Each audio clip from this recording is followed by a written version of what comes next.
कुंभ राशि वालों, बोल कालों के काल महाकाल की जय। जय माता दी, जय श्री राम। नमस्कार दोस्तों, आप सभी का स्वागत है। दोस्तों, सावन के महीने में आपके घर आने वाले हैं यह देवता। दोस्तों, इनको नाराज करने की भूल मत कर देना, क्योंकि यह आपसे एक कीमती चीज लेने आए हैं दोस्तों। और अगर आपने इनकी यह ख्वाहिश, यह फरमाइश पूरी नहीं करी, तो यह आपसे बहुत ज्यादा क्रोधित हो जाएंगे और इन देवता का क्रोध आपके पूरे परिवार पर टूट पड़ेगा। लेकिन अगर आपने इन देवता को यह कीमती चीज दे दी, तो दोस्तों, यह आपकी पूरी जिंदगी स्वर्ग से भी बेहतरीन बना देंगे। आपके पूरे परिवार के ऊपर इनकी कृपा लौटाएंगे दोस्तों, सावन का महीना चल रहा है और यह देवता किसी भी रूप में आपके घर में पधार सकते हैं और आपकी परीक्षा भी ले सकते हैं। और अगर आप परीक्षा में पास हो गए, तो आपकी जिंदगी दोस्तों पहले के जैसी फिर नहीं रहेगी। आपको जो जो चाहिए वह सब कुछ आपको मिल जाएगा। चाहे धन दौलत हो, चाहे शादी नहीं हो रही है तो शादी हो जाएगी, चाहे दोस्त संतान नहीं है तो संतान हो जाएगी, गाड़ी बंगला ये सब तो छोटी सी बात है दोस्तों। आपको पूरी जिंदगी भर सुकून मिल जाएगा, क्योंकि सुकून सबसे बड़ी चीज होती है। और यह देवता दोस्तों इस सावन के महीने में कब आपके घर आएंगे, किस समय आपके घर आएंगे, आपको क्या सावधानियां रखनी है, आपको क्या करना है, क्या नहीं, कैसे आप इन देवता को पहचानेंगे, क्या रूप लेकर यह देवता आपके घर पधारेंगे, सारी जानकारी दूंगा। आखिर क्या चीज मांग रहे हैं, कौन सी आपकी अमानत है जो यह देवता आपसे मांग रहे हैं, सारी जानकारी मैं आपको इस वीडियो में देने वाला हूं। देखिए, वीडियो बहुत ही खास होने वाली है। इस वीडियो को बिल्कुल भी हल्के में लेने की भूल मत करना, क्योंकि सावन का महीना चल रहा है और बाबा भोलेनाथ का समय है दोस्तों। और अगर आपने एक छोटा सा भी कोई अच्छा कार्य कर दिया या कोई अच्छे कर्म कर दिए, तो दोस्तों आपकी पूरी जिंदगी में जो दुख दर्द आप झेल रहे थे, उससे तो आपको मुक्ति मिलेगी ही मिलेगी। आने वाली पूरी जिंदगी आपकी और आपके परिवार की स्वर्ग से भी बेहतर बन जाएगी। इसलिए वीडियो को पूरा का पूरा देखना। सबसे पहले वीडियो को लाइक कर दीजिए। वीडियो बहुत ही खास है, इसलिए वीडियो को लाइक जरूर करें और नीचे कमेंट बॉक्स में सच्चे मन, सच्ची श्रद्धा से हर हर महादेव जरूर लिखिएगा। जो भी व्यक्ति नीचे कमेंट बॉक्स में हर हर महादेव लिखेगा, देवाधिदेव महादेव की कृपा उस व्यक्ति के ऊपर बनी रहेगी और अगले 24 घंटों में उसे 3 बड़ी खुशियां मिलेगी। तो अगर आप भी चाहते हैं बड़ी बड़ी खुशियां पाना, तो दोस्तों अभी जाएं और लिख दे हर हर महादेव। सावन का महीना चल रहा है और भोलेनाथ जी अपने भक्तों की हर मनोकामना पूरी करते हैं दोस्तों, इसलिए आप भी जाएं और लिख दे हर हर महादेव। आइए दोस्तों, जान लेते हैं कि आखिर कौन है यह देवता, क्या मांग रहे हैं आपसे, और अगर आपने नहीं दिया तो आपकी जिंदगी में क्या बवाल मचेगा, और अगर दे दिया तो क्या खुशियां आएंगी, और यह देवता कौन है, किस रूप में आएंगे, सारी जानकारी बिल्कुल ध्यान से सुनिएगा। दोस्तों, सावन का महीना चल रहा है और यह 2 देवता आपके घर पर किसी भी रूप में किसी भी समय पधार सकते हैं। और अगर आपने इन देवता को नाराज कर दिया तो आपकी जिंदगी नरक बन जाएगी। आपको मैं बता दूं कि सावन के महीने में दोस्तों भोलेनाथ जी अपने भक्तों को दर्शन देने के लिए, अपने भक्तों की परीक्षा लेने के लिए किसी भी रूप में भक्त के घर मिलने चले जाते हैं दोस्तों। फिर चाहे सांप का रूप हो, यानी कि नागों का रूप हो, या फिर किसी गाय का रूप हो, या फिर दोस्तों किसी अन्य जानवर का रूप भी हो सकता है, या फिर किसी भिखारी के रूप में, किसी साधु के रूप में भी यह देवता आपके घर पर आपको दर्शन देने और आपकी परीक्षा लेने आ सकते हैं। और अगर आपने गलती कर दी तो यह देवता आपसे नाराज भी हो सकते हैं। सावन के महीने में माना जाता है दोस्तों की 33 कोटि देवी देवता धरती पर विचरण करने आते हैं, यानी कि धरती पर ही घूमने फिरने आते हैं और अपने भक्तों की खैर खबर लेने आते हैं, पापियों को दंड देने आते हैं, और 2 जो अच्छे इंसान होते हैं, जो भक्त होते हैं, उनको फल देने आते हैं, यानी कि उनको अच्छा अच्छा फल देते हैं। और कभी कभी यह देवता हमारे घर में भी आ जाते हैं, वह भी किसी भी रूप में आ सकते हैं। ऐसे में मैं आपको बता दूं कि आपको ये 3 गलतियां नहीं करनी है। अगर सावन के महीने में आपके घर में कोई सांप आ जाता है, देखिए सावन का महीना चल रहा है, बहुत ही पवित्र महीना है और दोस्तों बारिश का मौसम भी है, चारों तरफ हरियाली छाई हुई है। ऐसे में सांपों का निकलना आम हो जाता है। दोस्तों, जो जमीन में रहने वाले जानवर होते हैं, जो अपने बिल में रहते हैं, उनके बिलों में पानी भर जाता है और वो जमीन पर आ जाते हैं। और ऐसे में सावन का महीना भी देवताओं का महीना होता है, खासकर कि भोलेनाथ का महीना होता है। और इस महीने कई सारे देवी देवता धरती पर आते हैं। और अगर आपके घर पर कोई सांप आ जाता है तो उसे देखकर डरना मत दोस्तों, क्योंकि सांप जहरीला जानवर होता है। अक्सर इंसान सांप को देखकर डर जाता है और कभी कभी इंसान सांप को मारने भी लग जाता है। कभी लकड़ी से मार देता है तो कभी कभी सपेरे को बुलाकर उसको पकड़वा देता है। दोस्तों, आपको मैं बता दूं कि अगर सांप आपके घर पर आता है तो दोस्तों, यह कोई आम बात नहीं है। सावन के महीने में अगर आपके घर के आसपास या फिर आपके घर में कोई सांप दिख जाए तो आप उससे डरिए मत, क्योंकि यह भोलेनाथ जी का भी रूप हो सकता है। आपसे आपके कुल देवी देवता भी मिलने आ सकते हैं, आपको दर्शन देने आ सकते हैं। साथ ही आपको मैं बताना चाहता हूं कि यह जो नाग देवता होते हैं, यह हमारे कुल के देवता भी होते हैं, इसलिए इनको देखकर डरें नहीं। अगर आपके घर में आ रहे हैं तो आपको कुछ संकेत देने आ रहे हैं। दोस्तों, संकेतों को आपको पहचानना पड़ेगा। आपको मैं बता दूं, अगर आपके घर में हरे रंग का सांप आपको दिख जाए या फिर आपके घर के आसपास आपको हरे रंग का सांप दिखे तो समझ जाना कि आपने कुछ गलतियां करी है। आपने कुछ ऐसी गलतियां करी है जिससे आपके भगवान, आपके कुल देवी देवता आपसे नाराज हैं और आपको बताना चाहते हैं कि आप वह गलतियां ना करें। गलतियां कोई भी हो सकती है, या तो आप भगवान की पूजा पाठ नहीं कर रहे होंगे, या फिर दोस्तों आप किसी इंसान को सता रहे होंगे, या फिर कोई भी पाप हो सकता है जो आप जानते हैं, जो मैं नहीं जानता लेकिन आप जानते हैं। आप किसी का पैसा खा रहे होंगे या आप कोई गलत कार्य कर रहे होंगे। अगर हरा साफ दिख जाए तो समझ जाना आपसे कोई गलती हुई है और भगवान आपको संकेत देने आए हैं। वहीं दोस्तों, अगर भूरे रंग का साफ दिख जाए, भूरे रंग का चटकीले कलर का साफ दिख जाए तो समझ जाना कि देवता आपको दर्शन देने आए हैं। भोलेनाथ जी या कुलदेवी देवता आपको दर्शन देने आए हैं और यह भगवान आपसे बहुत प्रसन्न हैं और आपको कहने आए हैं कि आप बहुत अच्छे इंसान हैं। आपकी भक्ति से भगवान प्रसन्न हुए हैं और आपको दर्शन देने आए हैं। ऐसे में जब भी आपको साफ दिख जाए, चाहे हरे रंग का दिखे, चाहे दोस्तों भूरे कलर का दिखे, चाहे पीले कलर का दिखे, आपको दर्शन करने हैं और आपको उनसे क्षमा मांगनी है और कहना है, मुझसे कोई भी गलती हुई हो तो माफ करें और मेरे परिवार को हमेशा सुख दे, हमेशा शांति दें। और अगर भूरे रंग का सांप आपको दिख जाए तो समझ जाना आपके अच्छे दिन शुरू होना शुरू हो गए हैं। दोस्तों, आपके अच्छे दिन आने वाले हैं। दोस्तों, समझ जाना आप की भक्ति भगवान ने स्वीकार कर ली है। आपके अच्छे कार्य से भगवान प्रसन्न हो चुके हैं। अब दोस्तों, अगर आपको भूरे कलर का साहब दिखाई दे दो तो भूरे कलर का अगर साफ दिखाई दे तो यानी कि चॉकलेटी कलर का सांप अगर आपको दिखाई दे तो आपको अपने जीवन में कुछ सुधार लाने की संकेत दे रहे हैं। भगवान अगर आपको अपने घर में, अपने घर के आसपास कहीं भी भूरे कलर का साफ दिखता है तो समझ जाना कि आपके जीवन में कोई बड़ी मुसीबत आने वाली है।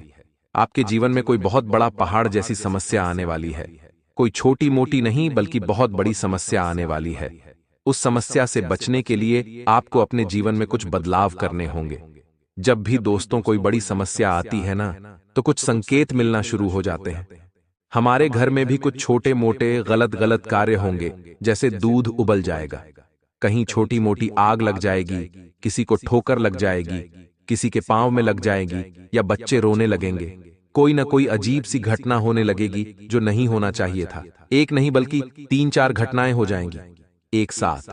साथ ही सांप भी दर्शन देने आ जाएंगे तो समझ जाना भगवान आपको कह रहे हैं कि संभल जाओ, भगवान का नाम लेने लग जाओ, भगवान की शरण में चले जाओ, क्योंकि बहुत बड़ी मुसीबत आने वाली है आपके ऊपर। और अगर ऐसा आपके साथ हो रहा है, आपके जीवन में छोटी मोटी कोई बड़ी बड़ी नहीं बल्कि छोटी छोटी कुछ परेशानियां आ रही हैं जो ज्यादा बड़ी नहीं होती, छोटी छोटी होती है, जैसे कि किसी को चोट लग गई, कहीं घर में कोई सब्जी जल गई हो, या फिर कहीं बिल्ली आपको दिख गई हो, या फिर दोस्त आप कहीं पड़ जा रहे हैं और अचानक से आपकी गाड़ी बंद पड़ जाना, आपके घर का कोई इलेक्ट्रॉनिक चीज हो वह खराब हो जाना। ऐसी अगर 4-5 चीजें गलत गलत होने लग जाए तो समझ जाना कोई बड़ी विपत्ति आने वाली है और अगर भूरे कलर का साहब भी दिख जाए, चॉकलेटी कलर का साहब दिख जाए, तो भी समझ जाना कि कोई बड़ी विपदा आने वाली है। और जब बड़ी विपदा आने वाली होती है तो भगवान ऐसे छोटे मोटे संकेत देते हैं ताकि उनका जो भक्त है वह संभल जाए। उनका जो भक्त है वह समय रहते अगर संभल जाएगा तो बड़ी मुसीबत टाल देगा। और अगर आपके साथ भी ऐसा हो रहा है तो दोस्तों, सबसे पहले आपको भोलेनाथ जी के मंदिर जाना है। भोलेनाथ जी की शिवलिंग पर एक लोटा जल चढ़ाएं। शिवलिंग को पर शहद चढ़ाना है। दोस्तों, शहद चढ़ा दें, जल चढ़ाएं, चंदन लगाएं दोस्तों, और भोलेनाथ जी को बेलपत्र भी अवश्य चढ़ाएं और भगवान से प्रार्थना करें कि मेरे ऊपर जो भी विपत्ति आने वाली है उससे मेरी रक्षा करें। साथ ही मछलियों को, जी हां दोस्तों, मछलियों को आटे की गोटियां दें और कुत्ते को बिस्किट खिलाएं। यह उपाय आप अगर 1-2 दिन भी करने लग जाओगे तो आपके कर्म अच्छे हो जाएंगे और आप अपने घर में गंगा जल का छिड़काव करें और हनुमान चालीसा का पाठ करें, जिससे आने वाली विपदा दोस्तों टल जाएगी, आपके ऊपर विपत्ति नहीं आएगी। तो दोस्तों, अब भूरे रंग का यानी चॉकलेटी कलर का सांप अगर दिख जाए या फिर घर में कुछ छोटी मोटी दिक्कतें आने लग जाएं, तो भी संकेत मैंने आपको बता दिए हैं। अब अगली चीज की ओर बढ़ते हैं। देखिए, भगवान किसी भी रूप में आ सकते हैं।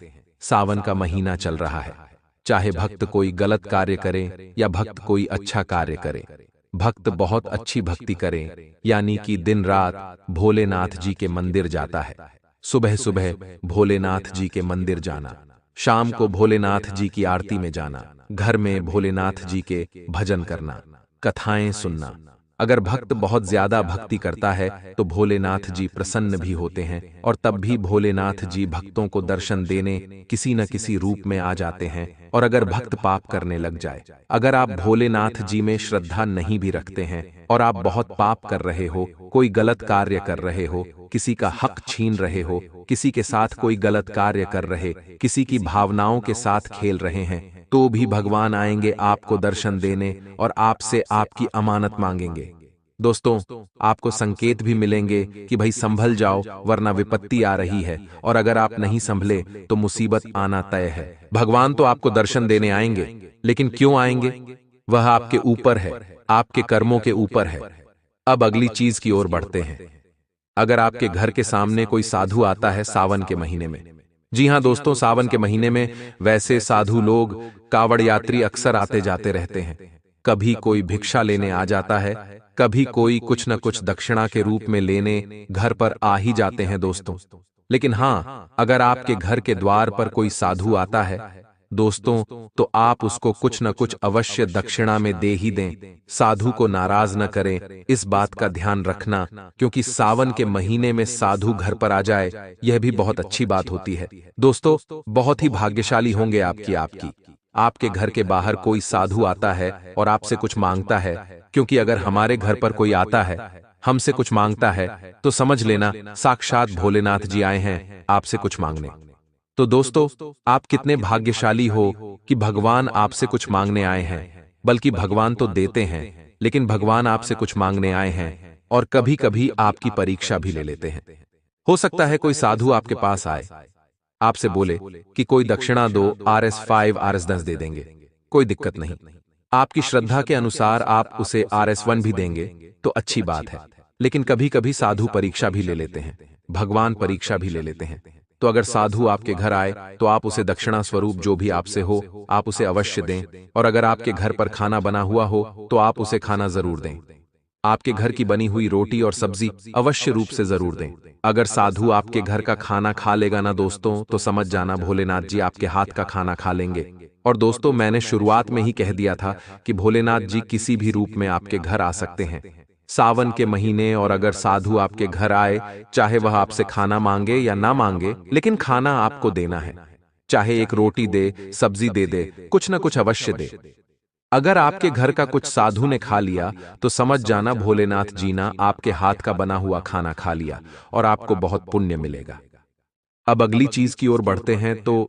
तो संकेत बहुत ही महत्वपूर्ण मैं बता रहा हूं, इसलिए गलती मत करना, क्योंकि अनजाने में आप दोस्तों सावन में गलतियां कर देंगे। और ये जो देवता है, अगर आपसे नाराज हो गए तो फिर दोस्तों आपसे बहुत ज्यादा परेशानियां आपको भुगतनी पड़ सकती हैं। देखिए, बरसात का मौसम चल रहा है। हमें बहुत तरह तरह के जीव हमें हमारे घर में भी पाए जाने लगते हैं। कभी कभी घर में चींटियां निकलने लग जाती हैं, कीड़े मकोड़े निकल जाते हैं घर में। साथ ही कभी कभी छिपकली रेंगने वाले जानवर घर में भी आ जाते हैं दोस्तों। लेकिन एक बात ध्यान रखें कि बरसात का मौसम चल रहा है। इन जीवों का आना आम बात है, लेकिन आप लोगों को इनको मारना नहीं है। कई बार दोस्तों कुछ रेंगने वाले जानवर हमारे घर में आ जाते हैं, लेकिन बरसात के दिनों में आपको इनको मारना नहीं है। एक बात का ध्यान रखिए, हाँ डर लगता है, स्वाभाविक सी बात है, हम मनुष्य हैं। और अगर कोई ऐसा जानवर दिख जाएगा जो रेंगने वाला हो या कोई अजीब प्रजाति का जानवर दिख जाता, तो हमें उनसे डर जरूर लगता है, लेकिन आपको इनको मारना नहीं है। ये आपकी जान लेने के लायक नहीं होते, ना ही काबिल होते हैं। तो आप उनको सुरक्षित किसी भी पात्र में पकड़ लें और अपने घर से थोड़ा सा दूर छोड़कर आ जाएं। क्योंकि दोस्तों ये सारे जो रेंगने वाले जानवर हो या कीड़े मकोड़े हो, ये दोस्त तो भोलेनाथ जी के ही भक्त होते हैं, भोलेनाथ जी की ही सेवा में लगे हुए होते हैं, जो सावन में उनके साथ धरती पर आ जाते हैं। तो दोस्तों आपको इनको भी नहीं मारना है, और अगर इनको आप नुकसान पहुंचाते हैं तो भोलेनाथ जी नाराज हो जाएंगे। आपसे तो आशा है मेरी बात आप समझे होंगे। लेकिन अक्सर हम कहते हैं ना कि और कई साधुओं के मुख से, कई पंडितों के मुख से, कई विद्वानों के मुख से भी आपने सुना होगा कि सावन के महीने में जो सब्जियां होती हैं वो भी ऐसी सब्जी खानी चाहिए, जैसे कि दाल हो या सूखी सब्जियों वो खानी चाहिए। क्योंकि जो पत्तेदार सब्जियां होती है, जो हरी सब्जियां होती है, साथ ही जैसे कि कुछ गोभी हो गई, ये सारी जो चीजें होती हैं ना, इनमें छोटे छोटे जीवाणु होते हैं जो हमको अपनी आंखों से नहीं दिखते, लेकिन इनमें ये मौजूद होते हैं। और जब हम इनको खाते हैं दोस्तों, तो वो भी हमारे शरीर में चले जाते हैं। इसलिए सावन में इनकी भी मनाही होती है। अक्सर कहा जाता है कि सावन के महीने में केवल दाल का सेवन करना चाहिए, क्योंकि दाल में जीवाणु नहीं होते हैं। हरी पत्तेदार सब्जियों में जीवाणु होते हैं, तो उनको भी नहीं खाते हैं दोस्तों। तो इसलिए जो रेंगने वाले जीव जानवर होते हैं दोस्तों, उनको आप नुकसान न पहुंचाएं। अब अगली जिसकी ओर बढ़ता हूं, बिल्कुल ध्यान से सुनना और वीडियो छोड़कर जाने की भूल मत करना, क्योंकि बहुत ही महत्वपूर्ण वीडियो है दोस्तों। लेकिन सावन के महीने में अगर कोई कुत्ता अचानक से आपके घर में आ जाए, अचानक से आपका घर का द्वार खुला हो या ना हो, या कैसे भी आपके घर में अगर घुस जाता है, तो दोस्तों एक बड़ा संकेत आपको मिल रहा है। और यह बड़ा संकेत है कि आपकी जिंदगी अब बहुत ही ज्यादा अच्छी होने वाली है। अब आपकी जिंदगी बहुत ही शानदार होने वाली है। भले आपने आज से पहले कितने भी दुख देखे या आप अभी कितने ही गरीबी में जी रहे हैं, लेकिन यह एक बड़ा संकेत होता है कि आपके दिन बहुत अच्छे होने वाले हैं। दोस्तों काल भैरवनाथ आपके ऊपर प्रसन्न होंगे तो समझ जाना कोई न कोई कुत्ता आपके आसपास मंडराने लगेगा। अगर कोई कुत्ता आपके पास आता है, अपनी पूंछ हिलाता है या फिर आपके नजदीक बहुत बार आता जाता रहता है, तो समझ जाना कि बाबा भैरवनाथ आपसे प्रसन्न है, काल भैरवनाथ प्रसन्न है। आपको मैं बता दूं कि भोलेनाथ जी का ही काल भैरव एक अवतार है। काल भैरव जी भोलेनाथ जी का ही अवतार है। और श्रावण के महीने में अगर कोई कुत्ता आपके आसपास मंडरा रहा है या फिर आपके घर पर आ रहा है, तो यह बहुत ही अच्छा संकेत है। लेकिन अगर कोई कुत्ता आपको देखकर अचानक से भौंकने लग जाए, कोई कुत्ता आपको देखकर अचानक से ही दौड़ने लग जाए, आपसे दूर चला जाए, आपको भौंकने लग जाए या फिर आपके पीछे पड़ने लग जाए, जिसे भौंक बोलकर कुत्ते पीछे पड़े हैं, ठीक वैसे अगर आपके साथ होने लगे या अचानक से आपको किसी कुत्ते का बिहेवियर जो स्वभाव है वह अजीब लगे, तो समझ जाना कोई ना कोई गड़बड़ हुई आपसे। आपके जीवन में आपने कुछ गलतियां कर दी, उन गलतियों को आपको सुधारना पड़ेगा। आपने कुछ गलत कार्य किए हैं, और अगर ऐसा हो रहा है तो दोस्त तुरंत आपको, कुत्ते को कोई भी काला कुत्ता हो, भूरा कुत्ता हो, फर्क नहीं पड़ता, कुत्ता कुत्ता होता है दोस्त तो। लेकिन हां, काला कुत्ता भैरवनाथ का सेवक है और उनका सवारी भी है। तो दोस्तों आप काले कुत्ते को मिल जाए तो अच्छी बात है, नहीं तो भूरा कुत्ता भी चलेगा। आप उनको बिस्किट खिलाएं, रोटी, दूध, रोटी या फिर दोस्तों उनका जो भी आहार है आप उनको खिलाएं पिलाएं। इससे आपके जो पाप है वह धुलेंगे। बाबा भैरवनाथ कृपा करेंगे, आपके ऊपर भोलेनाथ जी की भी कृपा रहेगी और सावन आपके लिए हमेशा के लिए यादगार बन जाएगा। और जो विपत्ति आने वाली है, जो विपत्ति आपके ऊपर आने वाली है, वह भी टल जाएगी। दोस्तों तो मैंने अच्छे से समझा दी है। इस बारे में अगर कोई सवाल हो तो आप नीचे कमेंट में पूछ लेना। वीडियो छोड़कर जाने की भूल मत करिए, क्योंकि यह सावन का महीना है। दोस्तों, इस सावन के महीने में कौन से देवता कब आपके घर में आ जाए और आपको पता भी नहीं चलेगा। देखिए, जिस प्रकार से सावन का महीना है और देवता हमारे घर पर आते हैं और देवता इस धरती पर विचरण करते हैं, वैसे ही नकारात्मक जो शक्तियां होती हैं, जो पहले ही हमारे घर में रहती है या किसी पेड़ पर रहती है या किसी गलत जगह जैसे कूड़ेदान हो या कोई सुनसान जगह हुई, वहां पर नकारात्मक शक्तियां पहले से रहती हैं। और जब वह शक्तियां पहले से वहां पर रह रही होती है और अचानक से सावन का महीना आ जाता है, देवता हमारे नगरों में वास करने लग जाते हैं, धरती पर घूमने फिरने लगते हैं, तो इन नकारात्मक शक्तियों के ऊपर बहुत असर पड़ता है। फिर ये नकारात्मक शक्तियां छुपने कहां जाएगी? ये नकारात्मक शक्तियां छुपने हमारे घर में आ जाती है, हमारे घर में छुपने आ जाती है भगवान से बचने के लिए। तो दोस्तों, अगर ये हमारे घर में आ गई नकारात्मक शक्तियां, तो हमारे घर को तहस नहस कर देगी। इसलिए रक्षा कवच बताता हूं। दोस्तों, हो सकता आपके घर में अभी आ भी गई होंगी, क्योंकि सावन के महीने के पहले ही यह नकारात्मक शक्तियां अपना छुपने का स्थान ढूंढने लग जाती हैं। और यह हो सकता है आपके घर में भी हो, तो इससे बचने के लिए आपको उपाय करने पड़ेंगे। अगर इन नकारात्मक शक्तियों को बाहर नहीं निकाला, तो देवता आपके घर में आएंगे। कैसे? आपके घर पर कृपा करेंगे कैसे? इसलिए नकारात्मक शक्तियों को बाहर तो करना पड़ेगा। तो आइए ध्यान से सुनिए। देखिए, जिस तरह से देवता हमारे धरती पर आते हैं, तो जो नकारात्मक शक्तियां हैं, वह देवताओं से डरती है, वह भगवान से डरती है, और यह नकारात्मक शक्तियां देवताओं से बचने के लिए इधर उधर छुपने लगती है। अब यह पेड़ों पर रहती है, किसी सुनसान जगह रहती है, किसी बंद कमरे में रहती है, किसी गंदगी वाली जगह रहती है, शमशान में रहती है, साथ ही कब्रिस्तान में रहती है। ऐसी जगह ये नकारात्मक शक्तियां, जिन्हें प्रेत आत्माएं भी कहते हैं, यह ऐसी सी जगह रहती है। और जब भगवान धरती पर आते हैं, तो यह फील्ड छुपने का जगह ढूंढने लगती है कि भगवान अगर इनको देख लेंगे तो फिर तो इनका विनाश निश्चित है। इसलिए ये भगवान से बचने के लिए हमारे घरों में स्थान लेने लगती है, और हमें पता भी नहीं चलता कब ये हमारे घर में आ जाती है और हमारे घर में कहाँ रहेंगी। हमारे घर में यह गंदगी वाली जगह रहेगी, जैसे कि हमारी टॉयलेट हो गई, या हमारे घर में कोई बंद कमरा हो वहां पर, या फिर दोस्तों कोई बंद चीज है, यानी कि कोई इलेक्ट्रॉनिक चीज है जो काम में नहीं आती है और बंद हो गई है, तो यह नकारात्मक शक्ति कभी कभी उनमें भी चली जाती है। साथ ही आपको मैं बता दूं कि अगर आपके घर में कोई पीपल का पेड़ जन्म ले रहा है, कोई छोटा सा पीपल का पेड़ जन्म ले रहा है, या कोई बड़ का पेड़ जन्म ले रहा है, तो समझ जाना आपके घर में नकारात्मक शक्तियां या प्रेतात्मा है ही है, निश्चित रूप से है, और आपके घर में बहुत बड़ी विपत्ति आने वाली है। दोस्तों, और आपको सावधान हो जाना है। आप अपने घर के आसपास या घर पर देखें, किसी किसी के घर की दीवार पर पीपल का पेड़ उपजने लगता है, बड़ का पेड़ उपजने लगता है।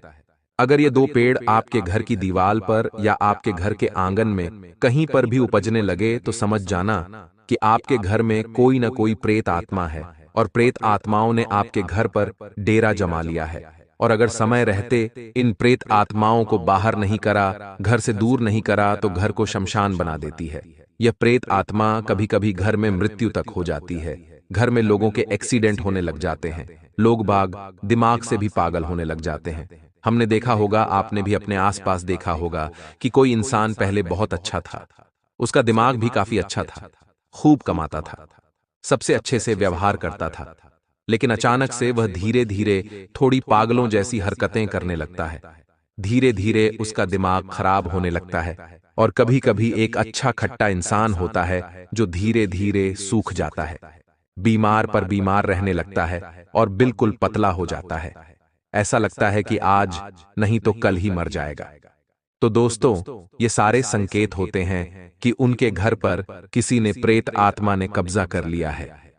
तो अगर आपके घर में भी कुछ संकेत आपको मिल रहे हैं, तो चेतावनी आपको दे देता हूं कि आपको बचना बहुत जरूरी है। इन चीजों से बचेंगे कैसे?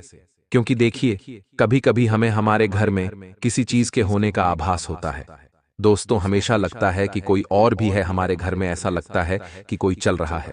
कभी कभी हम सोते हैं तो ऐसा लगता है कि कोई हमारे पास से गुजर रहा है या कोई हमारे सर के ऊपर है, और कभी कभी तो ऐसा भी लगता है कि हमें कोई इंसान या कोई अन्य शक्ति पकड़ रही है। किसी ने अपना हाथ पकड़ लिया गया। कोई कभी कभी तो गला दबाने आ रहा है। कभी कभी ऐसा लगता है कि मेरा कोई गला दबा रहा है। तो दोस्तों, सावधान हो जाइए। अगर आपके साथ भी ये हो रहा है तो सावधान आपको होना पड़ेगा, और जो उपाय बताऊंगा उसे करना पड़ेगा। देखिए, एक ही रामबाण उपाय बताऊंगा, लेकिन उससे पहले आपको मेरी कुछ बातें सुननी पड़ेगी जो आपको जानना बहुत जरूरी है। देखिए दोस्तों, कभी कभी हम में अचानक से कुछ आभास होने लगता है, जैसे साइड में से कोई गुजर रहा है। कभी कभी दरवाजा अचानक से लगने लग जाता है। अचानक से दरवाजा खुल जाएगा, अचानक से दरवाजा लग जाएगा, वो भी अपने आप, बिना किसी हवा के साथ ही। कभी कभी बाथरूम में से अचानक से पानी टपकने लगेगा।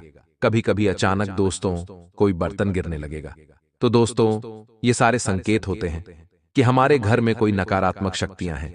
कभी कभी इंसान, मान लीजिए कहीं टेबल पर चढ़ा है तो वह गिर जाएगा।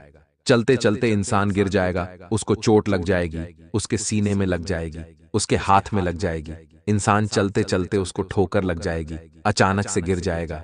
कभी कभी ऐसा लगता है कि मैं गिरा कैसे, क्योंकि इंसान बिल्कुल अच्छे से खड़ीडीढ़ा था, अच्छे से चल रहा था, फिर भी गिर जाएगा। उसको समझ नहीं आता कि मैं गीला कैसे। तो ये सारी चीजें होती है कि उसके घर में कोई प्रेतात्मा है जो उसको नुकसान पहुंचाना चाहती है। कभी कभी इंसान का एक्सीडेंट हो जाता है या फिर कोई चढ़ाव से गिर जाता है। कभी कभी इंसान चढ़ाव से गिर जाता है, बच्चे गिर जाते हैं। बच्चों के धीरे धीरे दिमाग का विकास कम होने लगता है।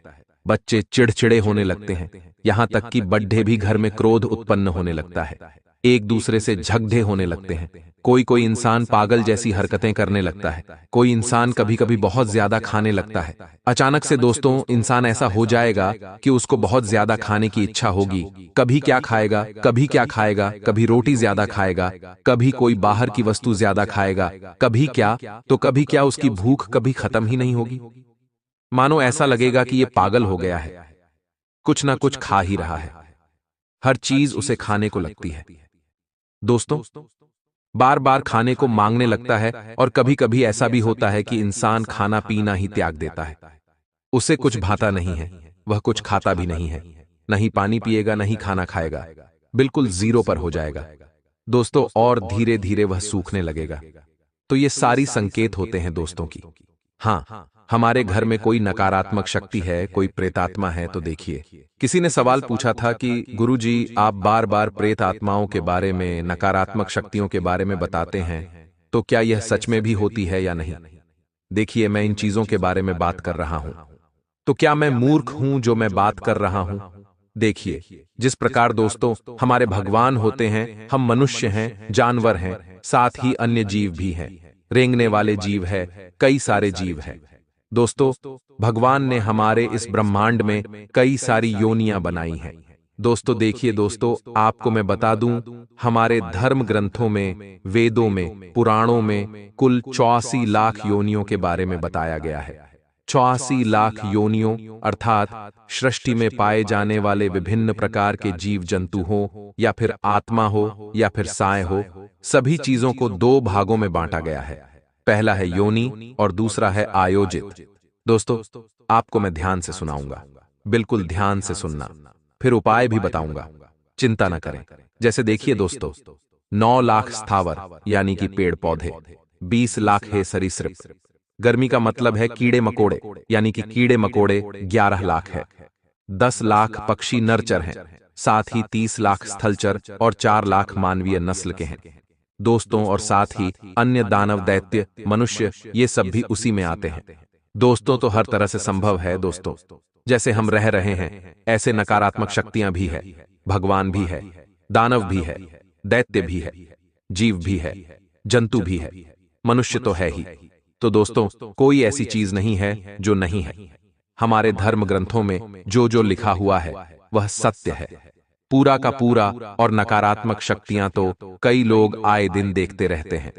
आप भी अगर सही से आभास करेंगे तो आपको भी दिखने लगेगा। अच्छी शक्तियां हैं तो बुरी शक्तियां भी हैं दोस्तों। हमें अच्छी शक्तियां नहीं दिखती तो कभी कभी बुरी शक्तियां भी नहीं दिखती हैं दोस्तों। इसलिए हर चीज है, दोस्तों इसलिए चिंता न करें, हर चीज का दोस्तों अलग अलग मतलब होता है। अब कुछ लोग नकारात्मक शक्ति प्रेतात्माओं से बहुत डरते हैं। नाम सुन लेते हैं तो उनको डर लगने लग जाता है, लेकिन डरने की जरूरत नहीं है। एक छोटा सा उपाय बता रहा हूं, ये तुरंत आपके घर से दूर हो जाएगी, घर से भाग जाएगी। सबसे पहले मैंने बताया, अगर आपके घर पर कोई पीपल का पेड़ या कोई बड़ का पेड़ जन्म ले रहा है, दीवाल में या इधर उधर कोने में या घर के आंगन में, तो उसे निकालकर फेंक दीजिए। उसके बाद मैंने पहले भी बताया है, आपके घर का गमला हो या फिर घर में ही आप एक नारियल लीजिए, उसे बजरंगबली के स्थान पर चढ़ाई है, बजरंगबली के चरणों में चढ़ाई है, करीब 10-15 मिनट वहीं पर रखें। उस पर बजरंगबली के चरण का सिंदूर लगा दीजिए नारियल पर।